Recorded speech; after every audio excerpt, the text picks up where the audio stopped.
Welcome back to the deep dive. We've got a massive stack of sources you've all sent in articles, geopolitical analysis, the works. All focused on one huge global shift. Exactly, the deliberate move away from the world's factory.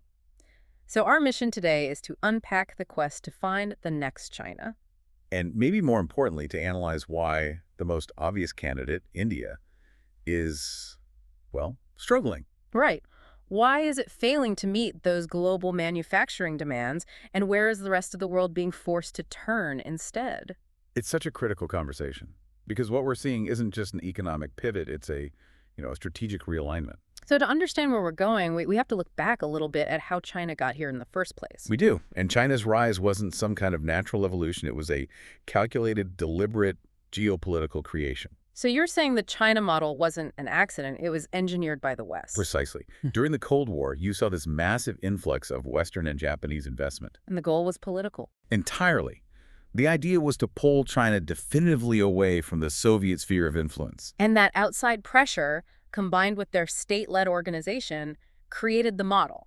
That's it. A disciplined, high-skill, and, frankly, an incredibly compliant workforce, backed by infrastructure built with unbelievable speed and scale. A strategy that absolutely worked. I mean, it gave Beijing its unmatched economic and military power, second only to the U.S. But today, all the sources are screaming about the fragility of relying on that one single superpower.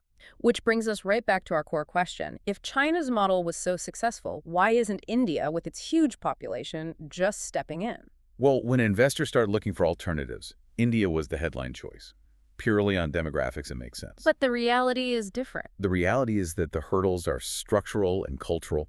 It's not just about scale. India currently lacks that core industrial discipline that China established decades ago.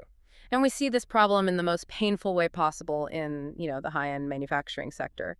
Absolutely. The issues reported at major tech facilities, particularly the Apple factories in India, are a really sharp, high-stakes case study. You can have all the workers in the world, but if they aren't reliable, the whole thing just crumbles. And the problems start with the absolute fundamentals: logistics and labor reliability. Things that seem minor, But carry massive consequences at scale. We're talking about workers routinely arriving late, made worse by poor local transportation. But the real showstopper, according to these reports, is the industrial instability. Yes.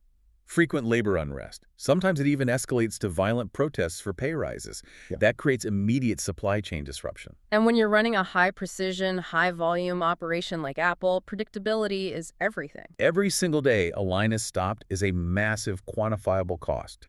Millions in lost output, shipping delays. So a brand like Apple immediately adjusts its risk profile for that country. Of course. They compare it to an environment where that kind of disruption just doesn't happen. And that risk calculation is what's driving this entire pivot. It goes beyond pure logistics, too, doesn't it? The sources point to And that internal volatility is then amplified by the political environment. I mean, the current leadership, the BJP, has faced a lot of criticism for inflammatory statements about religious minorities. But hold on, isn't that a little unfair? India is a democracy. Labor unrest, political speech, those are normal parts of that system. That is the critical insight here, and it's a great question. Are the sources saying that democracy itself is incompatible with this kind of industrial precision? Not exactly. It's not about democracy versus autocracy. It's about predictability versus volatility. Okay. Investors can handle predictable risk. What they can't handle is unexpected, culturally driven friction that stops the assembly line cold. And when the political environment seems to focus more on internal friction and external conflict, like the constant border tensions with China and Pakistan, it signals that other priorities often outweigh economic stability. Exactly. And when volatility is the dominant signal, investors pivot. Which brings us to Europe. If India is too volatile, Europe is in a desperate situation. A very precarious one. They face what the sources call a double dependency. Okay, what does that mean? It's their existential fear. It means Europe is essentially a captive to the risk models of two other global powers. On one side, the U.S. for financial systems. And on the other, China for the actual physical logistics and supply of goods. So if either of those superpowers decides to leverage their power, or if they just have a falling out, Europe is completely exposed, which makes the pursuit of what they call strategic autonomy an immediate, non-negotiable goal. So how do they get there? What do they need? They need two major systems in place. First, alternative payment channels. Systems that can bypass the total control of the US dollar and China's growing financial infrastructure. And second, Strengthening independent allies. That's the real core of the new approach, building supply routes that are geographically diverse and less fragile. so the big conclusion from the sources is that Europe has to look beyond these large, rivalrous powers like India and China. They have to. Instead, they must diversify towards smaller, specialized nations. The multi-node network. The exact opposite of the single point of failure system they have right now. Okay, so if India is a non-starter for now, let's talk about this multi-node idea. What does that actually look like on the ground? Let's get into these specialized small allies: Bangladesh, Vietnam, and Malaysia. These aren't just backups. They are very targeted strategic choices. Let's start with Bangladesh, What's their advantage? a vital geographic one. Strategic access to the Bay of Bengal. For European shipping, avoiding choke points and securing stable maritime access is absolutely critical. There's also a fascinating history there, right? The sources mention that the Bengal region was historically the wealthiest part of the subcontinent. It was. Under Mughal rule, it was known as the Paradise of Nations, famous for high-end textiles like muslin and silk. So there's a deep legacy of quality manufacturing. A legacy that modern investors are betting on. And they are investing massively. Japan has been the major driver here, providing huge amounts of capital for infrastructure, especially the Mataburi deep-sea port. And the terms of those loans are really telling. They're striking. You have to understand what their official development assistance, or ODA, looks like. So tell us about those terms. This is where the money really shows the long-term trust. The loans have extremely favorable terms. We're talking interest rates as low as 1.6% to 1.85%. That's incredibly low. It is. And they have incredibly generous 30-year repayment terms. Think about that. Japan is offering money at near historic low rates and giving them 3 decades to pay it back. That's a massive vote of confidence in Bangladesh's stability and its future role. A huge one. And you can already see it paying off in trade integration. The sources point to examples like major UK retailers, Tesco, for instance, stocking products from Bangladeshi brands. Right. Pran biscuits from the Pran RFL group. It seems like a small detail, but it's proof. Proof that their manufacturing can meet the stringent quality standards for European trade. Okay, so let's move on to the next node, Vietnam. Vietnam has emerged as, arguably, the most efficient and direct competitor to the sheer productivity of that original China model. They specialize in speed and predictability. And predictability is exactly what India is struggling to deliver.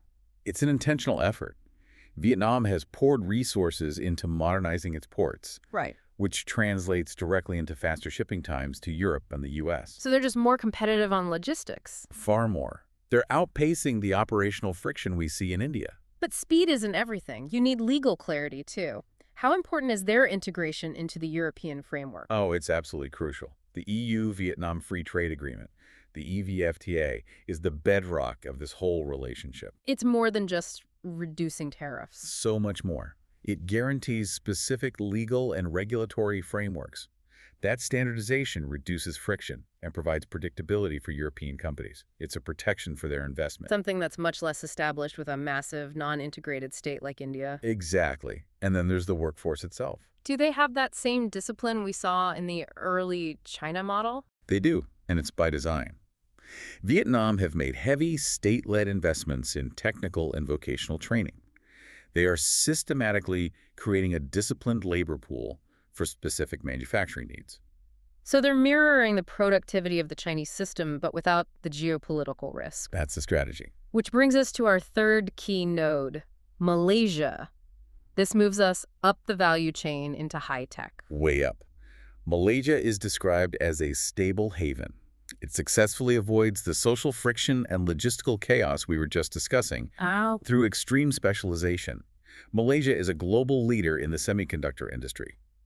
Specifically, they control a huge portion of the world's outsourced chip testing and packaging. And that's mission-critical work. Absolutely. Once the chips are made elsewhere, Malaysia is responsible for ensuring they work and preparing them for final products. So why is that niche so important for Europe's strategic autonomy? Because it's high-value, high-precision work that simply cannot tolerate disruption. And Malaysia provides stability. For how long? For decades. They've had an established industrial ecosystem since the 1970s.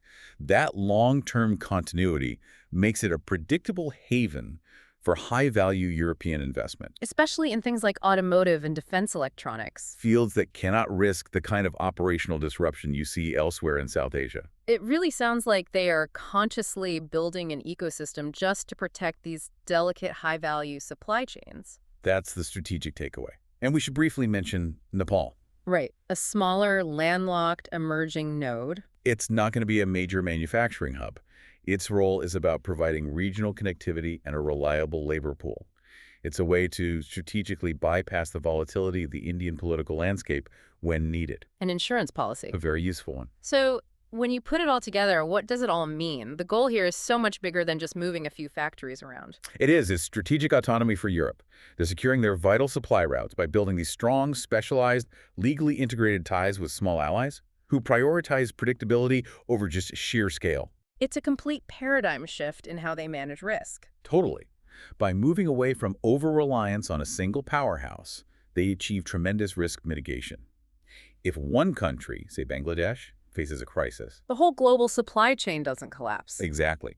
Unlike what would happen with massive labor unrest at a single Indian factory complex. And that diversity creates genuine resilience. It makes European trade routes more robust and ensures goods keep flowing even when global tensions are high. It's a strategy built for a world of perpetual geopolitical risk. So the big takeaway for you, listening to this, is that the search for the next China isn't about finding another single giant.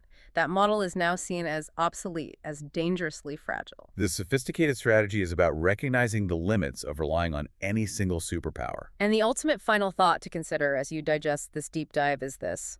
The shift from one massive entity to a diversified multi-node network is not just about maximizing profit in peacetime. It's a critical shift in national security, ensuring a steady flow of necessary goods, whether it is textiles, high-value electronics, or even basic staples. Even when the world is at its most fragile, and traditional supply routes have been deliberately cut.